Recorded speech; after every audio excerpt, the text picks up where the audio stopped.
So what is the significance and difference between these two attributes of Allah? Al-Aziz, which is the great, and Al Kabeer, which is the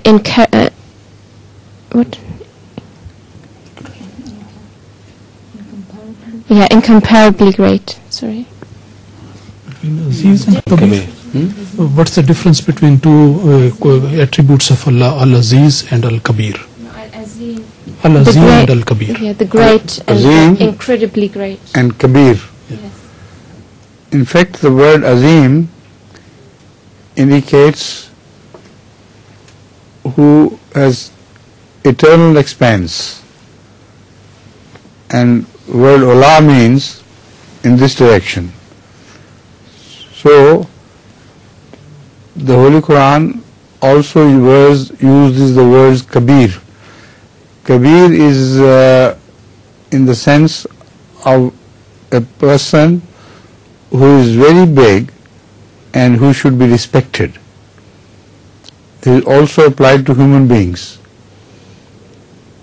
When we call a human being Azeem, which means that he is very great, but not as great as God, of course, because when we apply the same terms to human beings, they acquire a different meaning according to the context.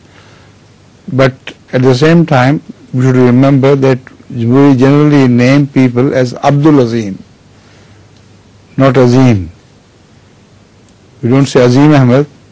If some people do, they make a mistake. We always christen somebody or name somebody as Abdul Azeem. So all people are Azeem only relatively, but Al-Azeem is God. There is no greatness greater than God's. And Kabeer also applies to the same, but in slightly different sense, as I have just told you. Al-Kabeer is the great, is the most respect-worthy. Like your elders are Kabeer and you respect them. Similarly, God should be shown all respect and listened to. Right? يوضح حضرة المنين ويقول